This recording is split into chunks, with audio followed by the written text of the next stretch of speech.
கர்த்தர் அதிசயங்களை செய்கிறார். ஊழியங்கள் வழங்கும் ஜீவ வார்த்தை. இந்த நாளிலும் கர்த்தருடைய ஊழியக்காரங்களை வாழ்த்துகிறேன். இந்த நாள் அற்புதத்த நாள். இந்த நாள் உங்கள் துக்கம் சந்தோஷமாய் மாறுகிற நாள். இந்த நாள் நீங்கள் கர்த்தரை மகிழ்ந்து அவரை மகிமைப்படுத்துகிற ஒரு நாள். நம்புவீங்களா? சுவாசிப்பீங்களா? பயப்படாதீங்க. நிச்சயமா நம்மை நடத்துகிற ஒரு ஆண்டவர் இருக்கிறார். அவர்தான் இயேசு கிறிஸ்து. அவர் உங்களை நடத்துவார். அவர் போதும். அவருடைய வார்த்தை உங்க வாழ்க்கையில கிரியை செய்யும். அதான் ஜீவ வார்த்தை. அவருடைய வசனம், அவருடைய ஆலோசனைகள், நம்பிக்கை ஊட்டுகிற அவருடைய வார்த்தைகள் அற்புதத்தை கொண்டு வரும். விசுவாசிங்க. இதனால் ஜீவ வார்த்தைக்கான வசனம் யோபு 5:24. உடைய கூடாரம் சமாதானத்தோடு இருக்க காண்பீர். யோவாத்தின் தலைப்பு கூடாரமாகிய வீடு சமாதானமாயிருக்கும். சமாதானமாயிருக்கும். இன்றைக்கு பார்க்கும்போது எத்தனை பேருடைய வீட்டுல சமாதானம் இருக்கு? நிறைய பேரு சொந்த வீடு இருக்கிறாங்க, வாடகை வீடு இருக்கிறாங்க. சிலர்லாம் பெரிய வீட்டுல இருக்காங்க, பெரிய வீடு கட்டி இருக்காங்க. பெரிய வீட்டுல இருந்தோம்னா அந்த வீட்டுக்குள்ள சமாதானம், சந்தோஷம், மகிழ்ச்சி இருக்குன்னு அர்த்தமா? நிறைய பேரு சில வீடுகளை பார்த்தோன்னே, ஐயோ நாங்க குடிசை வீட்டுல இருக்கிறோமே, சின்ன வீட்டுல இருக்கிறோமே, வாடகைல இருக்கிறோமே, இதே போல எனக்கு ஒரு வீடை கட்டி எங்க வாழ்க்கையில அங்க சந்தோஷமா இருப்போம் அப்படின்னு நினைக்கிறாங்க. சில வேளையில ஒரு கண்களுக்கு முன்பாக பெரிய வீடு, அழகான வீடு, ரொம்ப பெரிய நல்ல பெயிண்ட் எல்லாம் அடிச்சு அழகு பிடிச்சிருக்க வீடெல்லாம் இருக்கலாம்.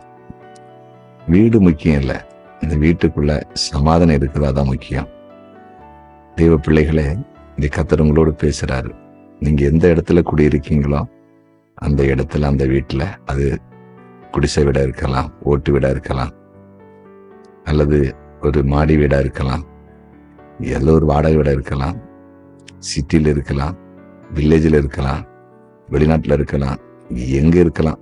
நீங்க இருக்கிற வீட்டுக்குள்ள ஒரு சமாதானம், பெற்றோர்களுக்குள்ள, பிள்ளைகளுக்குள்ள, அண்ணன் தம்பிக்குள்ள, அக்கா தங்கச்சிக்குள்ள ஒரு நல்ல அன்பு, ஐக்கியம், விட்டு கொடுக்கிற மனப்பான்மை, இன்னும் வியாதி இல்லாத ஒரு வாழ்க்கை, பண நெருக்கடி இல்லாத ஒரு வாழ்க்கை, பிசாசின் போராட்டம் இல்லாத ஒரு வாழ்க்கை, வேதம் வாசிக்கிற வாழ்க்கை, ஜெபிக்கிற வாழ்க்கை, துதிக்கிற வாழ்க்கை கர்த்தர் கொடுத்து சமாதானம் தர போற. நம்புவீங்களா? இன்றைக்கு உங்க கூடாரமாகி உங்க வீட்டுக்குள்ள சமாதானம் வரப்போகுது. எந்தெந்த வீட்டுல சமாதானம் இதுவரை இல்லையோ அந்த சமாதானம் கேட்ட ஆண்டவர் துரத்தி அடிக்கிறார். நம்புவீங்களா? ஜெபிப்போமா? ஜெபிக்கலாம். கூடாரமாகி வீட்டுக்குள்ள சமாதானத்தை கொடுக்கிற உங்கள் அன்பு தெய்வங்கள். எந்த வீட்டுல, எந்த குடும்பத்துல சமாதானம் இல்லாம இருக்கிறாங்க, இப்பொழுது தெய்வ பிரசன்னம் அந்த வீட்டுல இருக்கட்டும்.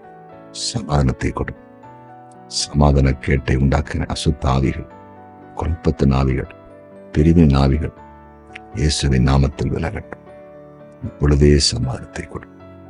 இன்றைக்கு பிறந்த நாளை காண்கிற ஒவ்வொருவரையும் வாழ்த்தி ஆசீர்வதிக்கிறேன். பிள்ளைங்க ஆசீர்வாதமா இருக்கட்டும். திருமண நாளை காண்கிற குடும்பங்களை வாழ்த்தி ஆசீர்வதிக்கிறேன். ஆசீர்வாதமாய் இருக்கட்டும்.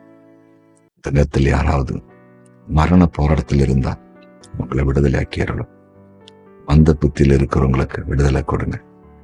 பயத்து நாயினால பாதிக்கப்பட்டவங்களுக்கு விடுதலை கொடுங்க. டிப்ரெஷன்ல இருக்கிறவங்களுக்கு விடுதலை கொடுங்க. வேலை செய்ய முடியாத கஷ்டப்படுற மக்களுக்கு விடுதலை கொடுங்க. ஆண்டவரே, இந்த நல்ல ஒரு அதிசயத்தை நம்முடைய பிள்ளைகளுக்கு செய்யும். கர்த்தருக்கு ஊழியம் செய்கிற தெய்வ பிள்ளைகளுக்காக ஜெபிக்கிறேன். ஆசீர்வதிச்சிருங்க. இயேசுவின் நாமத்தில் பிதாவே. ஆமென்.